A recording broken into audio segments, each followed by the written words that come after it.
to start by thanking the organization, António and the entire board for inviting me to be here.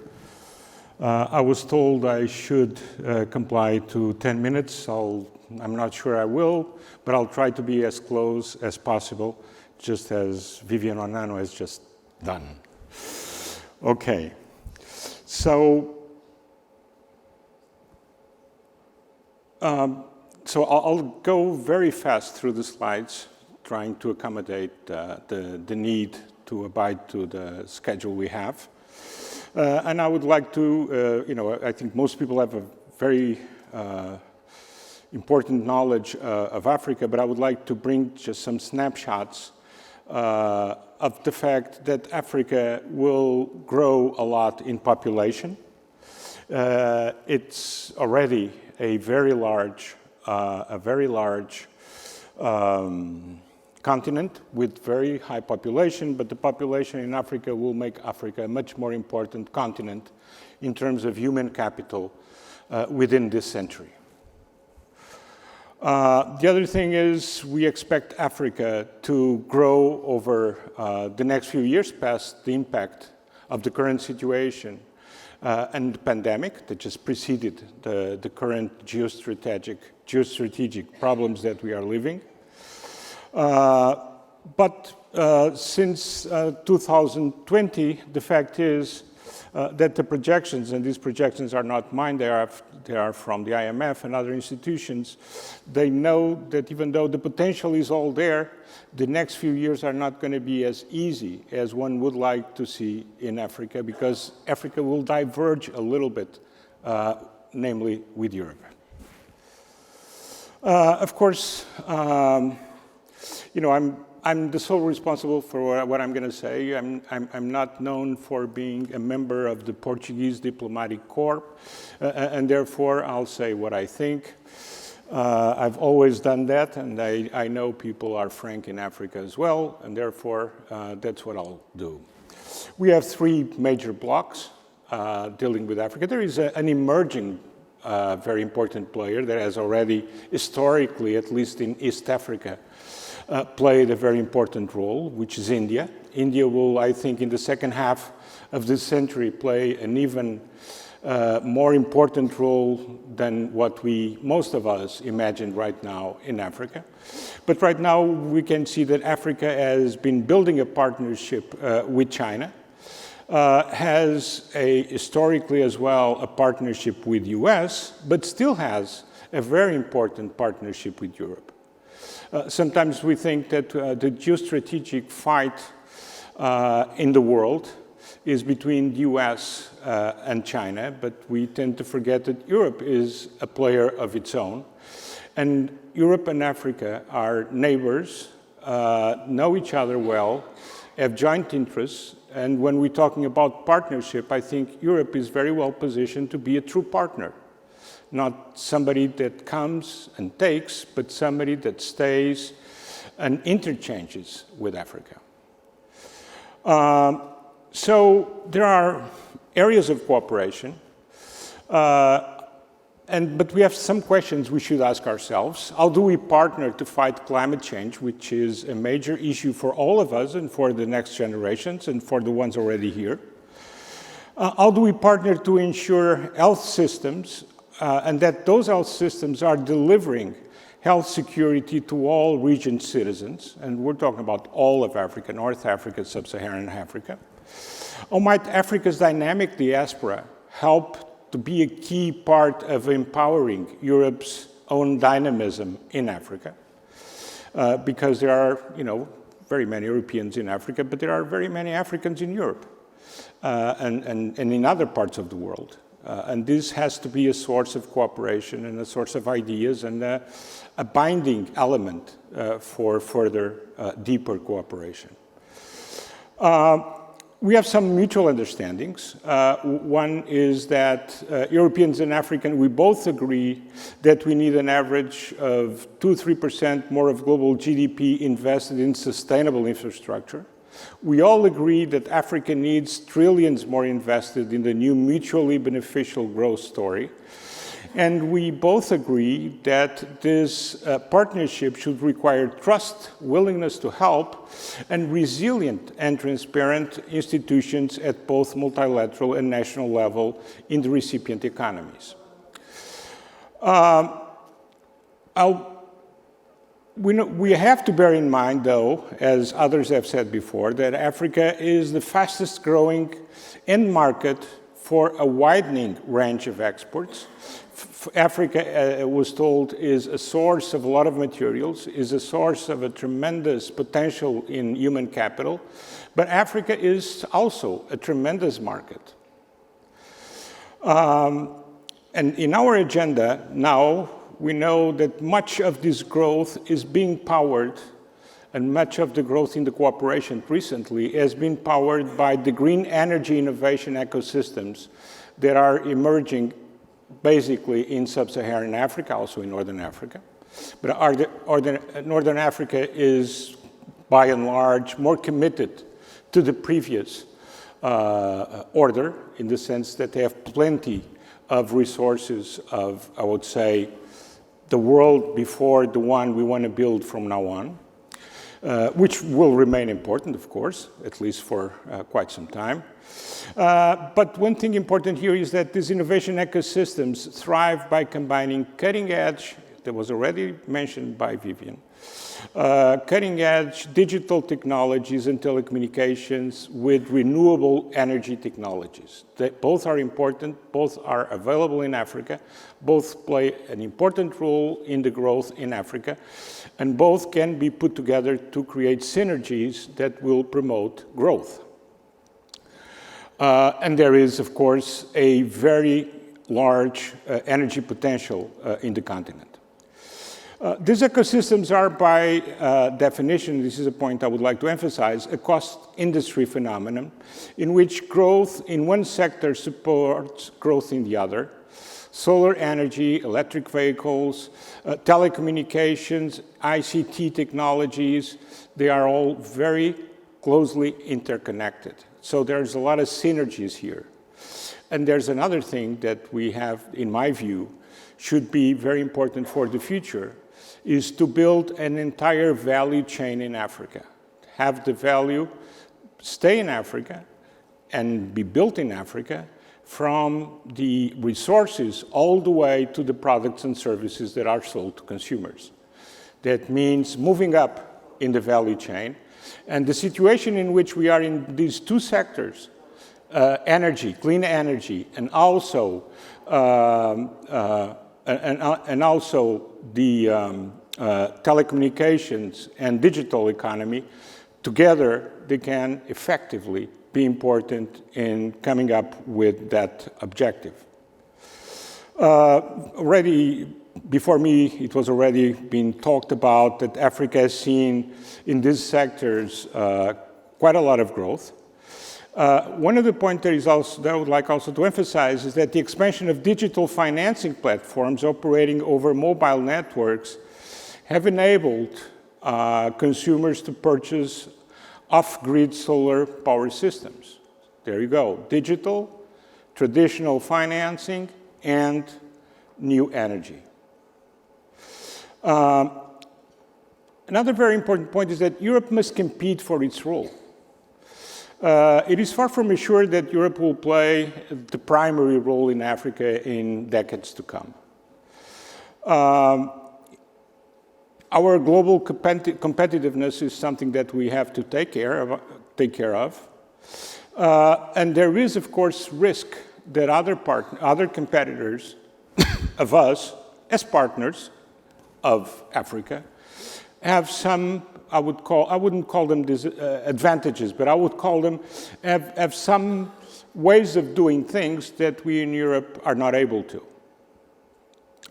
One of the things is, when we think about companies in Africa, and when we think one of our competitors, now I'm talking from the European perspective, Chinese firms can be highly subsidized to operate in China and other parts of the world. And the way we organize the economy in Europe, we don't do the same. We have to combine state help with company companies' ability to promote cooperation, but we know that our companies are subject to market rules. So we have to be innovative because our companies have more expensive financing. Why? Because governments do not subsidize companies to act as fake private players in our partners' national economies.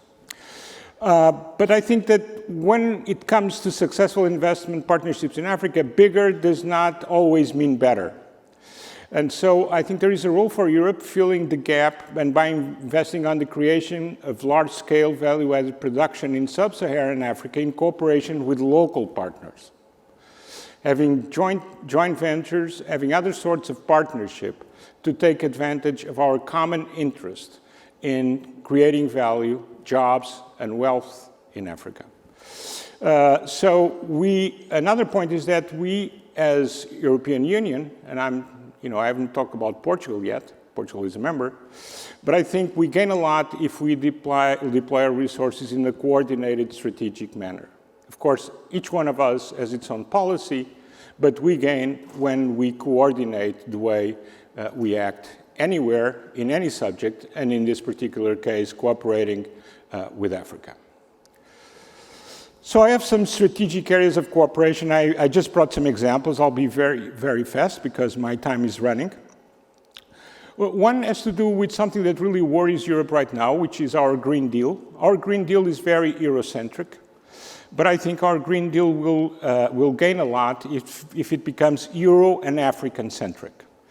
We already have some legal mechanisms to incentivize the cooperation in terms of our Green Deal with the African economies, and I think we should take advantage of them and use them as leverage to put projects on the ground with our African partners.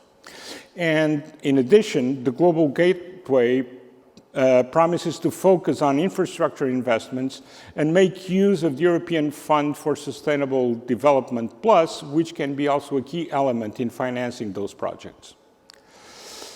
About the green agenda, we have to play our role helping Africa to design a new stage of economic development that is green development. This would account for the fact that Africa's historical contribution to the problems that we collectively face right now is very low.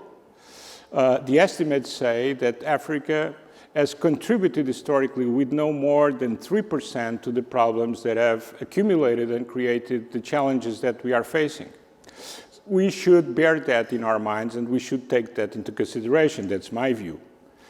European policymakers should, though, show that they understand that sub-Saharan Africa faces enormous hurdles to achieve the growth while decarbonizing.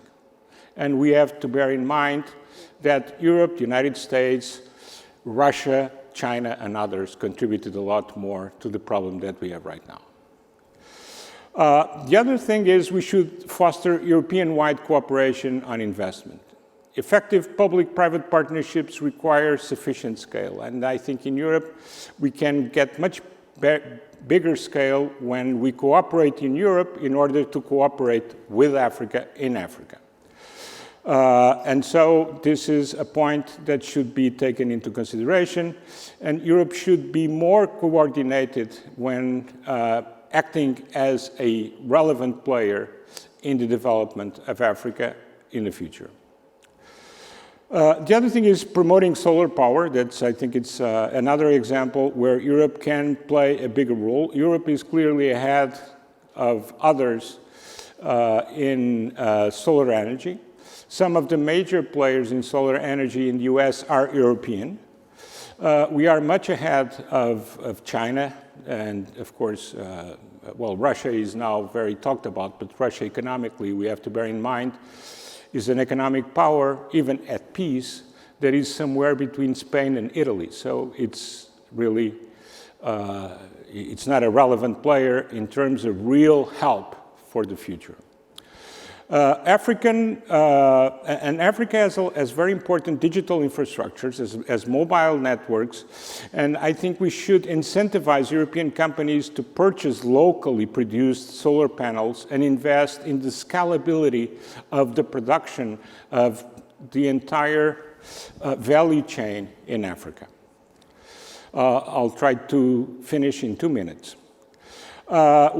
Europe should also participate in the update in the telecom networks in Africa, because the transition from 4G to 5G implies huge investments. Our experience and the investments we can make should also help Africa jump from 4G to 5G. And in a country that has very small fixed networks, the jump from 4G to 5G will have an even bigger impact than the impact it's already having in Europe, the United States, China, and Japan. And the other thing is, Africa can also be a source, a place to locate important data centers, which are going to be parts of the cardiac system of the world's economy in the future. And I think that the EU should think on, providing the legal framework for European companies with African partners, taking advantage of this, because this is an important source for occupying and for creating and offering real jobs and careers to the young Africans that have knowledge enough to be players as workers in the digital economy. Final remarks. By developing the diversity of supply chain for key products and by building stronger economic and political relationships, including both business and governments, I think Europe and Africa can provide further resilience for the African economy, and having Africa playing a bigger role as an emerging geopolitical element. We also think that, as I mentioned before, a reformed European Green Deal can accelerate green energy deployment, notably south of the Sahara. And this revised approach can support investment in the expansion and upgrade the cellular networks, which are already very important in Africa. Solar panel manufacturing, that I think should be done in Africa. Local electric vehicle production, and other new products and services, keeping the entire value chain in Africa and being Africa not just a supplier of the materials, but being where the wealth is actually created. Of course, there are many areas I didn't cover, and that are all entangled with what I have just mentioned. One is we need more research and analysis and more research and analysis capacity in Africa. We should also, as Europeans, we should support inclusive governance and transforming economies in an inclusive and transparent way. We should also be very vocal and practical in helping Africa and African women and girls to be more empowered, because that's a way to optimize the huge human capital potential in Africa. That's the way to unleash it. And giving more power to the local girls and women is certainly part of the process, and Europe has an obligation to help fight on that direction. And also stepping up to support something that was already mentioned before, and I think is very important, as already shown in its importance with COVID, is to support the regional integration in Africa, which can also be a very important element for fostering, enabling, and making and generating a greater potential out of the cooperation that we should bring together for benefit of Europe and for benefit of Africa. Thank you very much.